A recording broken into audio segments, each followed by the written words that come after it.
expression turns from confusion to one of a mix of determination and disappointment in a sense, with maybe a little bit of worry in there as well. She frowns at Gil-Galad. Hello again. Well, we're sorry about, the rude awakening, but you kind of forced our hunter. Hopefully from now on you will be a little bit more cooperative. Okay? Sure, after you killed all my men and took me captive. Well, we did what we had to do. Now, did we kill them or did you? Fancy says, looking over from the pot, because you might not have noticed, but none of us were scratched at all, except for like a little skeleton thing, and that doesn't really matter because those bones weren't being really used. No fight had to happen. You're the one who initiated it. I could always summon the deceased spirits of your former compatriots, and you could ask them. Very sad. She does like a suppressed laugh and says, well, they were paid to fight for me, so they have done their duty. As for your blasphemous arts, they just show that I am right to remove those followers of false gods that are here to spread confusion and chaos. Well, you say that, but could you enlighten us, perhaps, since you seem to, have such great knowledge of what is really going on? Tell us about the pantheon you believe in. Perhaps your one god, so strong as it seems to be. Well, I, as a mercenary, mostly believe in the pantheon of payment, although my employer has a rather strict view on things. And no, I will not tell you who is employing me, because then you might as well kill me. My reputation would be ruined, and so would my life. So you aren't getting any answers that I don't want to give you. Oh, a mercenary, I see. Well, in that case, it's nothing personal, I believe. But still, I wonder, could we let you go at some point? Nothing personal. She After has tried to kill us at least once. She indicates that she's willing to do so again. And she insulted all of us. Multiple times, in fact. I mean, I didn't really feel insulted, personally. They weren't very good insults. It's the thought that counts, right? You from all people should know how precious mortality is, though. Yes, and I also recognize when it is wasted on some people. So tell us, why shouldn't we allow our friend here to have his way? What can you give us in return?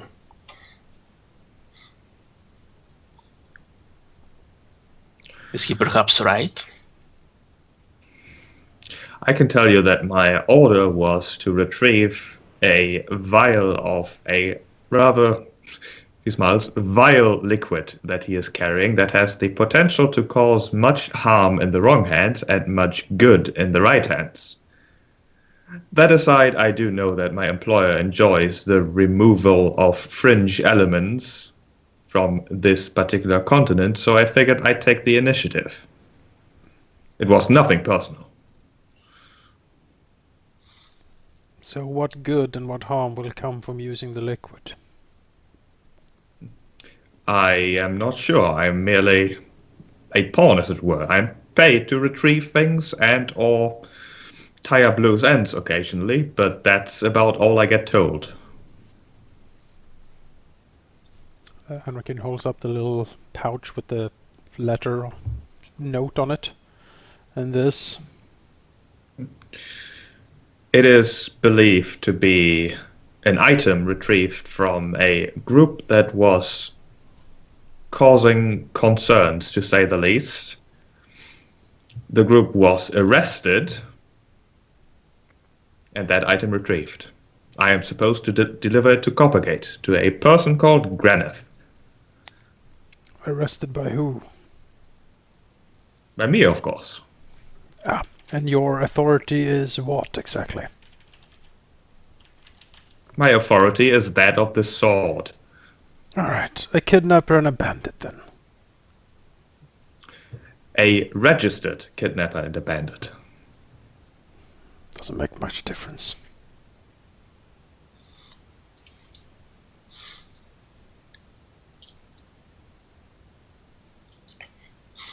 I see, so turns out that you are indeed more of a danger to this world rather than an asset. If you think that way, although I am a tool. Nothing more, nothing less. So if it satisfies your own conscience and ego to take care of me, then, well, I am not paid as well as I am because I give in easily. Besides, I have already told you everything I could tell you, so whatever you do now will rest on your own conscience. Personally, I see no reason to kill you, but I will not protect you from the others either. Oh, how noble of you.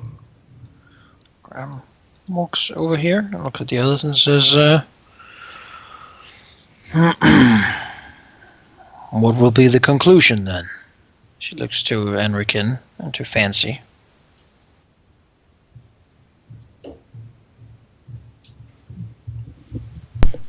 Anrakyn shrugs. Jeez. If you do let me go, then I would do as I would do with any failure. I will report back to my employer and see what new orders he has for me. Chances are that I would no longer work for him, although chances might also be that we might meet again. Honesty is all I can offer here, and, well, nothing personal between hired hands now, is there? You did mention that your boss doesn't like loose ends, and failing to perform this deed may create yourself one of such loose ends. It may be, somewhat dangerous even for yourself to report back to him. Experience says that you will probably die by his hands. Oh, the fate might be different, although no less severe, I suppose, but she frowns. I am a professional. Graham looks towards Fancy. What does she look like when this discussion of life and death is going on? Fancy looks like all that's thinking in her mind is that she's going to feed this woman some soup. All right. Can we keep Makes sense. Graham will just stand there then. As if, the conversation of, life and death has just right over her head. Yep. Okay. And we'll sort of say, in sort of a deciding tone, say, you don't kill a prisoner, not an unarmed one. If you wish to end someone's life in such a way, you let them at least have a chance. Give them their weapon and fight them in an honest duel, 1 against 1. The winner is the one who is supposed to die. And then he'll sit down. Anrakyn smiles slightly. Meddling. You're Moving so here to reach the tarp over both of them. You're so charmingly old-fashioned, Graham. Says there are not enough people of our kind in the world to waste the good ones. He grunts. Puts in more tobacco in his pipe.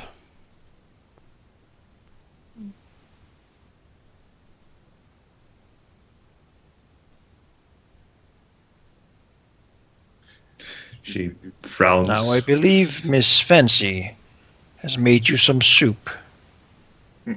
Fancy has a giant wooden spoon in one hand. Steam is rising from it, and she looks over at the unconscious woman and says, here is the rules. I'm going to feed you until you are full. If you spit the food at me, I'm going to pick up the pot and pour all the soup over you. Do we understand each other? She looks at Fancy, looks at the soup, then basically does a gesture of, yep, sure. Neat. Fancy will begin to like spoon feed the woman vegetables. And that is good because Fancy is confident that scalding soup poured over someone's body would not feel comfortable. Yeah. And then, essentially, between bites, the woman will kind of fidget around in her bindings, as if trying to slide down a hand down a pant pocket, essentially, and toss over an object, a symbol of sorts, towards the group of Graham and Anrakyn, between bites, saying, I can't tell you who exactly I work for, because I don't know. I take my orders from Grimith, but I have been given this symbol, whatever it might mean. The symbol, or the object, is a piece of rock, really, a piece of slate, very smooth, although the edges are still rugged, as if it had just been taken out of a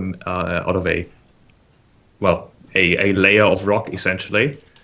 Thoroughly fixed inside of a gold, ring-like socket, really, with what looks like a mix between tin and silver.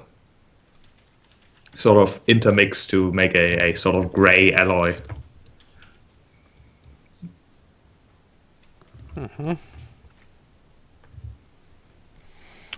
Is this something Anrakyn would recognize? No. Perhaps it is of some religious importance.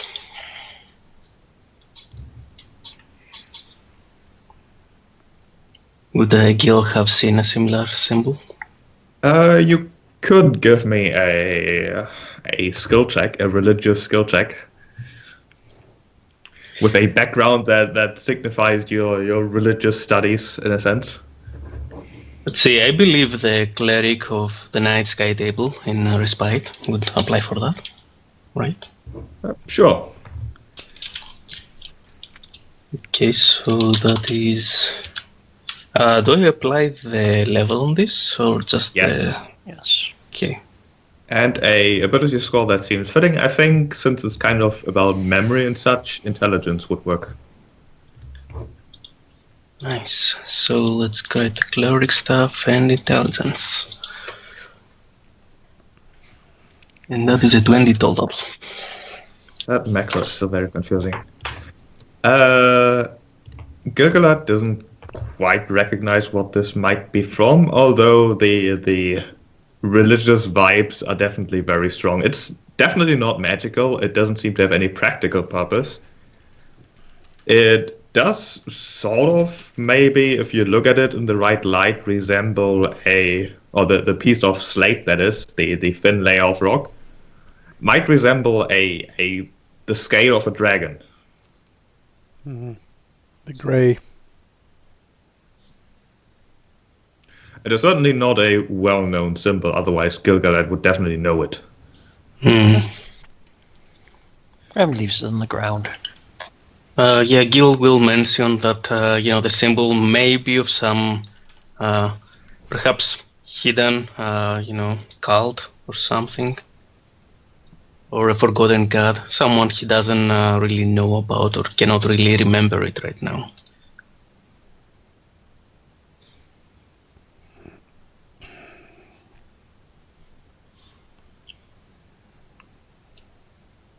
Does Anrakyn pick it up? He looks at it, probably picks it up, like holds it in his hand, studying it. Alright. Looks quite valuable. Does he get a frown from Graham? No. Okay, No. then he will just keep it. Graham I just guess. didn't want to hold onto it. That's not what he does.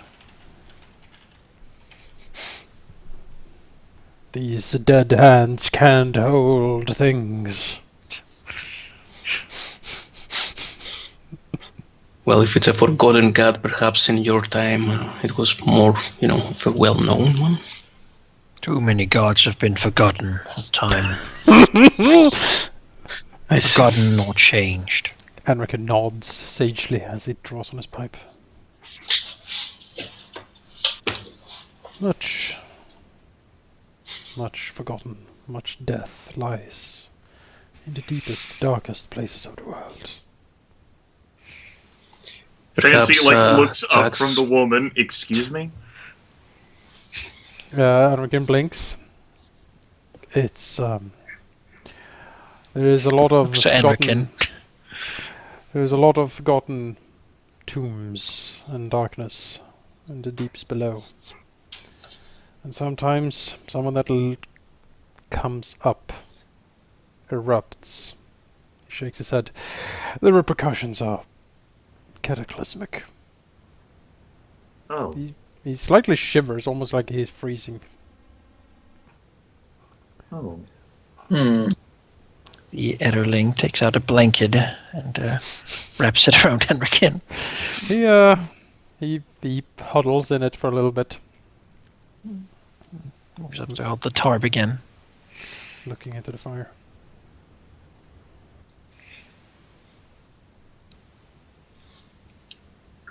So, Jax, do you recognize this symbol? I Perhaps can't a say dragon that I guard. do. Mm. I Interesting. don't know much of religion, and Eisenbell didn't teach me about anything either. I know of the Lady of Rainbow Scales, but then again, we all do because she made us, but other than that, he shrugs. It matters little. If we encounter them again, we might recognize it. It seems like none of us have a strong reaction to it. Perhaps this is the only time we will see it. Somehow I doubt that.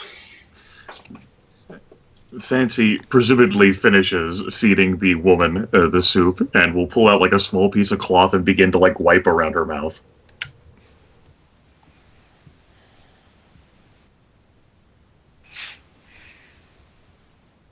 And there. That was quite good, I have to say. Thank you. I plan on eating too, but so should you. I mean, wouldn't do well. You could stand to keep your weight when we travel.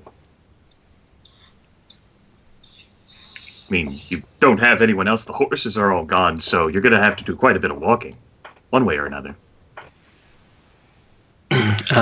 Fancy, I haven't eaten anything for quite some time. If there is any left. Oh, I don't Unlike think... some other people, I do have to eat. Fancy, looks over. I'm pretty confident I didn't feed her the entire pot. Nice. Wolf's just like, Jax looks up. He has his mouth full, like, Jax pulled out some salted pork, like basically half a pig worth of salted pork. Look at those teeth. You think he's interested in vegetables? He is a gentle soul, alright? I ate, like, he I used ate to a live whole from fucking narcotic eel. eels. It's like, Delicious eels. it was literally like a cocaine dolphin. It's Yes.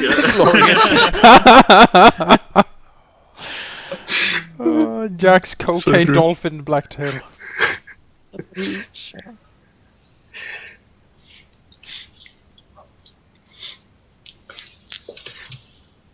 You know, Dimezz pulls out some jerky from like a hidden pocket. interesting thing to keep in a hidden pocket. No. Cocaine dolphin. Really? There you go.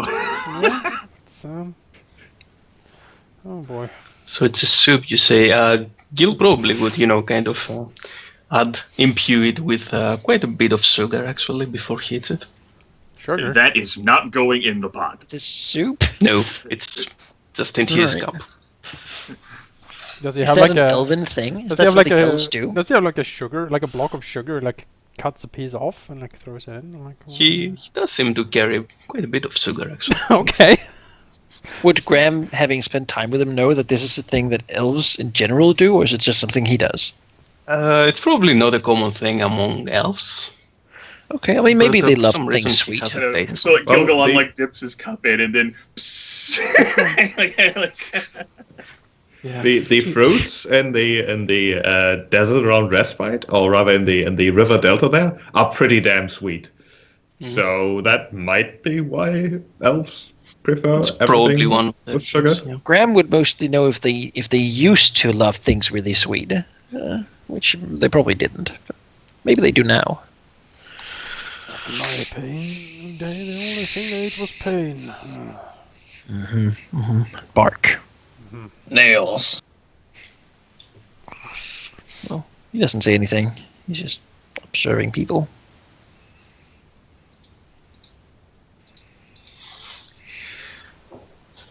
So for now, I would say that we can keep her alive and bound, and drop her off somewhere. Fancy finishes eating and looks over and says, "You kind old man, you don't seem like you do much of the sleeping type for what Anrakyn says. Surely you'll keep an eye over her." He gives her a nod and says, "I will." Does she have to remain bound this entire time? Well, I don't think she does. If she tries to run or do anything, I'm sure you can handle it. He looks to the skeletons. Ederling, should this woman flee us, hunt her down. Don't stop. Now, just continue Grim, forever. Graham, sorry, you have been calling him Ederling. Did he have a name, perhaps? Something more fitting? He says, Ederling is the most fitting name for him. It is the name of our people. Oh. It is not one individual. So it looks over. One individual is shattered easily. It changes. Thousands, hundreds of thousands of nameless people. If he once had a name, I would have forgotten it at this point. So it looks over the woman, could you raise your hands? She will, assuming that she is unbound. Well, I mean, she's not, but now she will be. She will comply. She, slices the rope away, walks back. No, not the rope. I know Gil-Galad's my rope! Graham, you idiot. Pick it up afterwards. I'll have to use it with my petty cash sum of, the next time we go to a place where I get my rope. No. Don't run. Because I hope you would give us your promise that you would stay. She positions one hand, some of the fingers extended, some of them kind of, what's the word? Not extended. Bent. In a Bent. bent, yeah. And a gesture that looks very much like almost a religious inspired gesture of something, and says, "I will not flee. Good. There's no point anyways. My supplies were on the horse, and at this point, well, I suppose once we got to a village, I might have a possibility, but I give you my promise, I won't flee." It looks to say, I think Lady Fancy would be a magnanimous host, regardless. You will not want. You would, after all, want to observe us and report, more efficiently to your boss. Well, I wasn't going to point that out, but yes, I am a professional with all that it entails. Good. I'll just sit here. No, he's inside. He's happy to be of help to letting these young people have their time. You can watch over them when they sleep. Fancy sets up her tent. Tiny little tent. It's a small tent, yes. Yeah. Aw. Yeah, Graham has the Ederling, basically, to work as tent. Or cover for the wind and the rain. Oh, Jake there with the mumbled sick bird. Jax basically sets up what looks like a hammock, except then he curls up below the hammock. Yeah, it's she keeps saying she's a Doesn't know how to use professional, but the only person who took damage was a bunch of mooks and the Ederling who took a single hit point. Gil will also set up his own tent. It seems to be, kind of marked as well, very gray with white markings. Actually, this whole, grey armor that he's wearing, the robes above it, it seems that the darker it is, the darker the armor itself gets. Like it's grey basically in the midday, and during the night it's probably almost black. But you can clearly see the markings much like stars, actually, as they would be in the sky. Graham is wearing sort of old-timey clothing, I suppose, of the Jarl's people. He's wearing a big fur cloak around him, and then he has a long chainmail that covers his legs and down his arms and such. Some stud reinforcements underneath different places. Anrakyn is mainly dressed in leathers or traveling clothes. He doesn't really have a robe. He has a cloak, and he can sort of flip up a hood against the rain. But underneath that, he has a leather coat where there seems to be a lot of pockets and stuff where he keeps different things. And he has a backpack full of books and other things, and a walking stick. Dimezz just kind of wears regular clothing, except with leather haphazardly sewn onto shoulders and knees and stuff. Mm-hmm. He's trying to obfuscate that it's armoring, or Yeah, something like that. Kind of replacing patches of clothes with leather bits and stuff. make it look like fashion. Something of the sort. It doesn't look that great, but it doesn't look awful either. You might not notice it if you weren't paying attention. He sleeps under the stars, or? No, I was going to climb this tree over here, but it got put into darkness. Okay.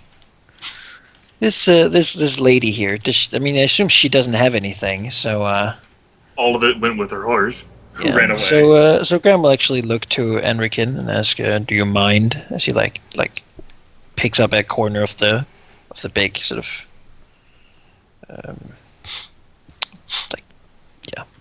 what's it called? Blanket. She looks towards her. Anrakyn will look at him, look at her, and then he will frown at Graham. Sure. Well, he'll take it then and put it on her so that she doesn't have to sleep under the rain. You will hear You can have the big blanket over her as she walks over. He puts his books away, grumbling into his backpack. The Etterling still has the tarp over us. She will kind holding of a tent. get closer. Not really wanting to get wet. Dimezz will Sure. string up a tarp among the tree branches. And sleep under that, crook. We sit here. The rain. Distant thunder. Something, don't stay under a tree. Under, I'm not under a tree, I'm in it. I'm sure that's I'll better. be fine. Mm-hmm. I'll be fine. Don't worry, Explodes. it's the night. We have the protection of my goddess here. You will be Yes. fine. I'm so doubt it.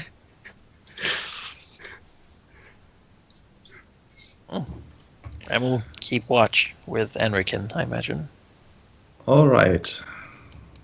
A woman laying at our feet, sleeping, resting. Yeah. For reference, on the world map, you are not quite near Freedom Soul yet. But if you were going there, you could probably get there in another day, perhaps. But since you're passing by that, you're kind of going off the cobblestone road along a path that would be more of a compressed dirt path, just made by people avoiding the town. Mm-hmm.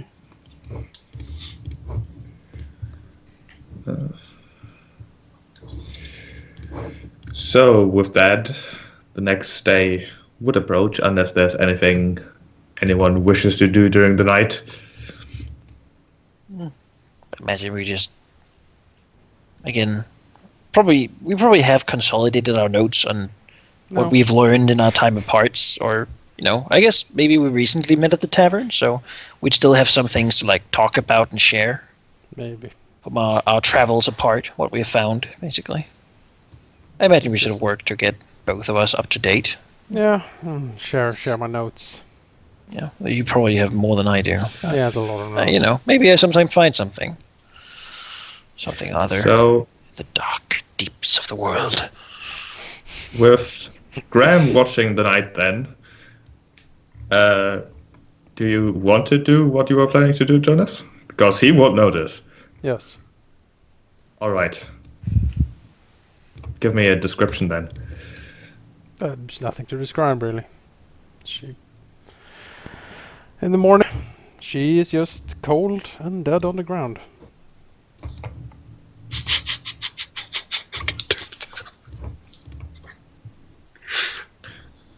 So she is. As you finish your deed with whatever subtle motions that might have required, you do see that Jax's eyes were certainly on you, with a sort of, I pretend I'm sleeping, but I'm really worried about what you just did, but I'm not going to say anything expression. He is rather skilled at expressing those things. I imagine that his eyes might have glinted with a cold blue flame for a few seconds.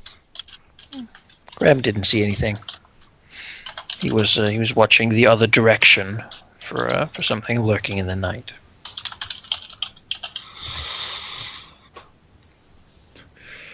And so the next morning arrives. Well, the next pre-dawn really arrives with rain, with all the rain. Buckets and buckets of water just drenching the entire cobblestone road, to the point where some of the cobblestones that make up the road seem to be almost floating in big puddles, and the entire road warping. That's how much rain there is. Streams and streams of it. Fancy Sometimes like during the something- night, Graham has stood up to not get all covered in rain. Yeah.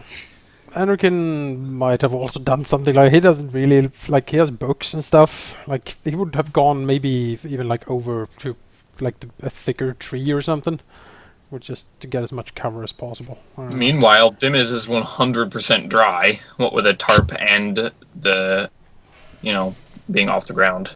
Graham is I mean- soaked to the bone. See, this is the good thing and the bad thing with our condition, Graham, that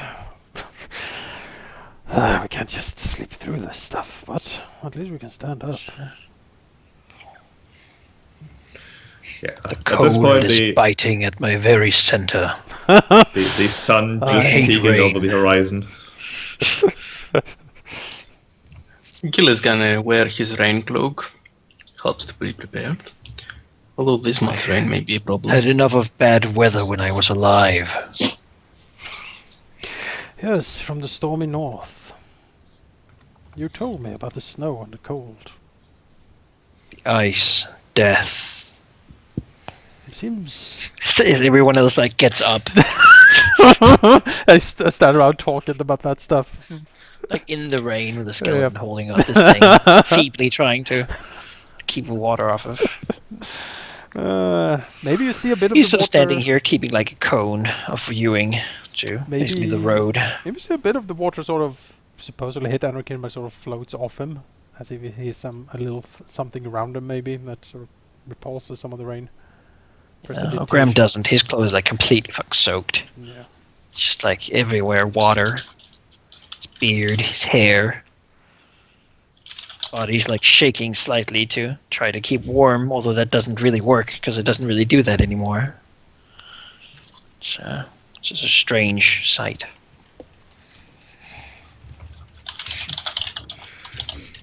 Well, Jax, as soon as he's gotten up and collected his hammock that really didn't help much against the rain, although he doesn't really seem to be bothered by being wet and all, he's, lived under a tree next to a river. Chances are he's used to being wet. He will, without really saying a word, just walk up to the now lifeless body of the woman, kind of looking for confirmation that he may approach the body looking to Anrakyn and Graham, and then assuming that there's he... like a. I imagine there's like the blanket over the over blanket the body, is like over her. covering her. Yeah. But Graham just looks and like steps away, basically, like out Yeah, to the road, stretches a little bit, shakes his head to get all the water that's like run off of him standing there all night. Anrakyn has picked up his backpack. He's ready to go. Then Jax will pick up the body, including blanket really, and disappear for a couple minutes, walking towards the slightly more deeper parts of the forest. The forest really isn't incredibly thick here, but it's thick enough that there might be a place where, well, the animals might find something, but nobody else would. Kind of Pack the stuff. Kind of a futile gesture after leaving the more or less a dozen bodies at the road earlier, but it's something he wants to do. And so, a couple minutes later, he'll return, looking determined to keep traveling, despite Fancy the rain. finally finishes packing up her tent and like wheels around, and notices that someone's missing. She like lifts up like a hand and she starts counting people. Just looking at Jax with sort of a frown, looking at him, sort of with a "Where did you take her?" kind of look. What have you done? Shrugs and says, "Well, I don't want to litter the road, and there's plenty of..." Excuse me? Gil-Galad of Aduial. He frowns, says, "I just..." He looks absolutely helpless towards Anrakyn and Graham. Anrakyn just looks at him. Just blinks at him, like, what? There was another woman here last night. I'm definitely not dreaming that. Where is she? I can lead you to where I put the body, and I didn't do The body? She looks over at Graham. You were supposed to watch her. Looks to Anrakyn. Anrakyn shrugs. I watched the other side. I was reading all night. What do you want? He looks at him. Looks back at Jax. You didn't go over here to check. You knew. He kind of looks very helpless still. Well, I woke up during the night and she had stopped breathing. And, Excuse me? She just decided not to breathe. This would be the moment where Jax looks towards Anrakyn with a rather ambiguous look. Anrakyn just looks at him back. He doesn't really. Would Graham perhaps ask you, Jonas? Like we've traveled together a little bit, done things together, or at least met up sometimes to share what we found about these things. Would he have gotten the impression that this was something Anrakyn would do, like just like cold-bloodedly kill someone in the night, or would that be some side of him he probably hasn't seen? Probably something he hasn't really seen. All right, sure. In his mind, Anrakyn is pretty genuine. All right, he'll just look to him and look back to Jax, whom he doesn't know. I mean, I can lead you to... I have teeth and claws. If I were to kill someone, it would be visible, and I can lead you to the body. She just... Do so. She was... Jax will stomp off. How Fancy long goes did it to take for follow. them to leave? Like, how far did did he go first? Like Not 2 minutes. Not too far. Okay. Basically, that seems to be like in the area of hearing. So, Graham will sort of walk a little bit to this side and then just like stop, let them have their moment, and then he will just listen for if there's trouble. Basically. Basically, You can Jax intercede. will lead Fancy to a little spot where buried in quotation marks, below some thin layer of dirt and some leaves and some rocks on top, he put the body. It's not the most appropriate, but it's better than it would have been if she had just lain there. Fancy gives a shocked and deeply saddened look upon seeing the woman. and kneels down.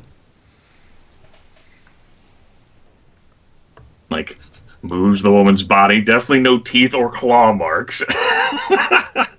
Still the No. bruising from when, like, Fancy, like, knocked her upside the body a few times. Fancy looks over at Jax.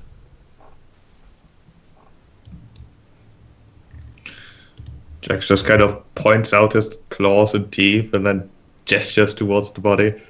Then smiles or tries to. Like, innocently, like... Doesn't help. Fancy is not even remotely smiling. Puppy eyes. Maybe.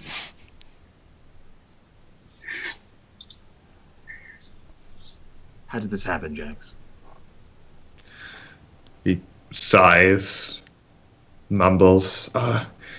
Eisenbelt did tell me to stop lying so I could be like. Have you been lying to me? Lying No, to I have just not said what happened yet. She did just stop breathing, but I saw Anrakyn move about and do something, and then I went back to sleep. In that case, from like the 2-minute away position, like the kneeling form of like Fancy, like rotates her head to look down the gallery of PCs.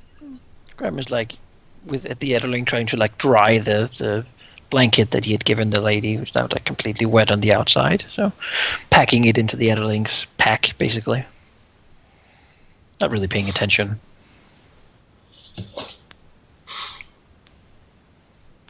Anrakyn is just leaning on his walking stick. Gil is not even looking that way. What's down is down. Yeah, he's ready to go.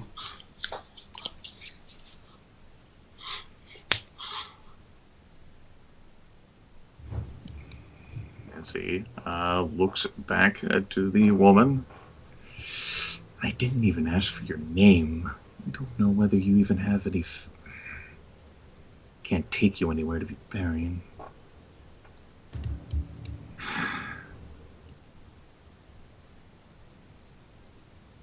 She looks over at Jax again. I mean, this is as good as I could make it in a short time, and I don't really know what's appropriate. Normally I would just eat her, but that's probably not appropriate. Eisenbell said it wouldn't be. Fancy stare deepens.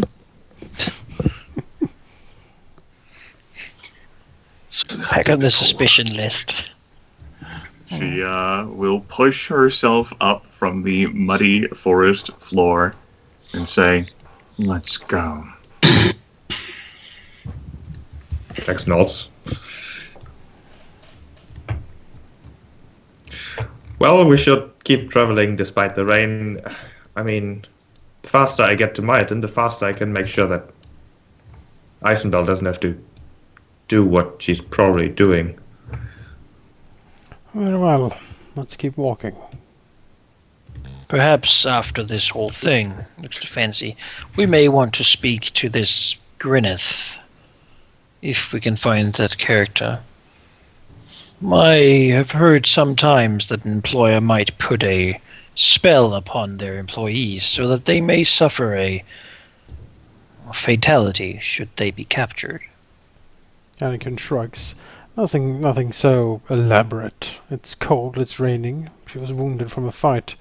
She might have died of hypothermia for all we know.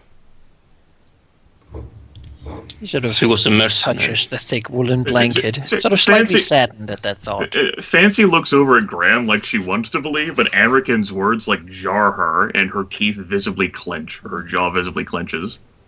Graham sort of touches the woolen blanket, a little sad perhaps that, maybe he's right. Maybe the blanket wasn't enough.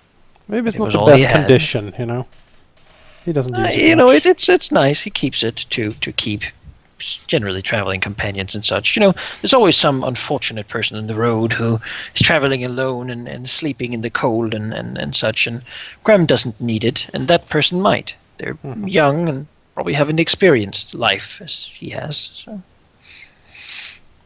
Gil will look at Fancy and say, "This night, perhaps more lives were spared than one."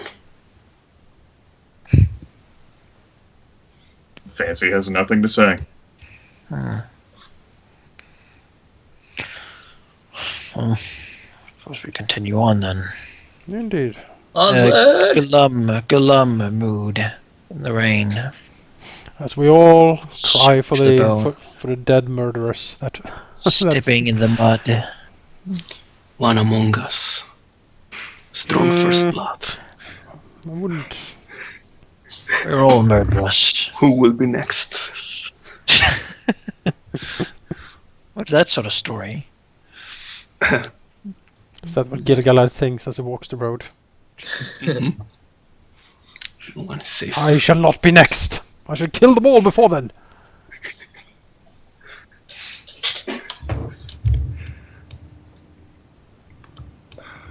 But it certainly has made Graham more suspicious that there might be more going on here than simple mercenaries. Or perhaps it is really just the cold. He doesn't have a way to find out, so...